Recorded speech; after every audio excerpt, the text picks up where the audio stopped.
C'est au Vigneault, à 2 pas de l'Argentière-la-Bessée dans les Hautes-Alpes, que Michel Dirand conçoit des éoliennes et des micro-turbines.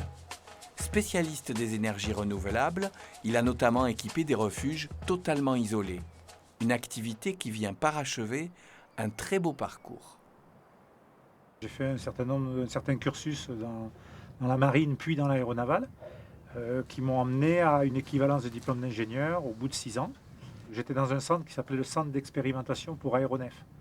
Donc on faisait l'expérimentation de tous les produits qui seraient après mis en service dans les forces. Je suis rentré chez Matra Défense, puis à l'aérospatiale où j'y suis resté presque 20 ans. Puis après, donc je suis parti commandant d'un avion océanographique pendant 8 ans. Et puis au bout de 8 ans, la famille s'est agrandie et puis on est venu dans les Hautes-Alpes parce que c'est une région qui nous plaisait bien. Et puis donc une fois qu'on a eu construit notre maison, on s'est remis au travail, naturellement dans les énergies renouvelables. Dans les satellites, il y a des panneaux solaires.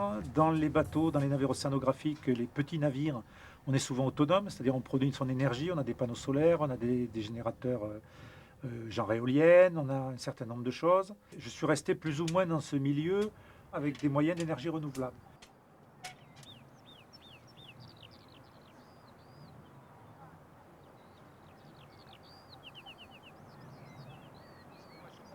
La majeure partie des produits qui arrivent maintenant ont une tendance beaucoup plus électronique qu'avant. Mais par contre, ça demande aussi un certain nombre de notions parce que quand on va réaliser des structures de panneaux solaires, il faut qu'elles résistent au vent, qu'elles résistent. Donc, soit les gens vont travailler au sein d'une société où il y a un gars qui s'occupe de la mécanique, un autre de l'électronique, un autre du design et du commercial, soit il faut que les gens aient une formation pluridisciplinaire. Et là, c'est pas tellement facile parce que pour l'instant, il n'existe pas d'école qui fasse vraiment une vraie formation pluridisciplinaire.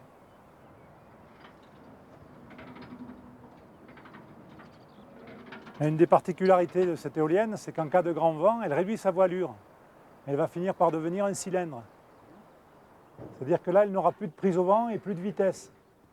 Et dès que la rafale va diminuer, l'éolienne va se rouvrir.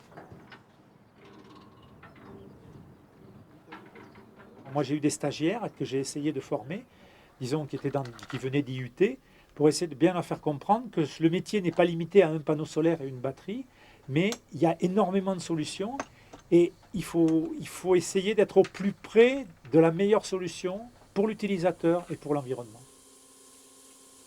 C'est une très très petite turbine.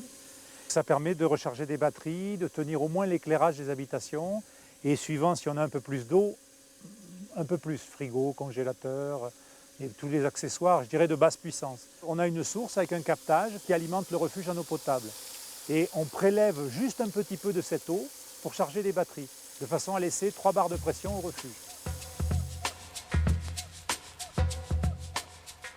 Utiliser les énergies renouvelables, c'est un état d'esprit. On a dépensé sans compter. Maintenant, les ressources en eau diminuent, les ressources en énergie, on va être obligé de la fabriquer, le pétrole disparaîtra bien un jour, donc il faudrait qu'on essaye de commencer à être raisonnable. Si on arrive à se laver les mains avec un demi-litre, pourquoi on se lavera avec 5 litres ? Si le parcours de Michel vous intéresse, rendez-vous sur le site de France 3 pour les détails et les coordonnées.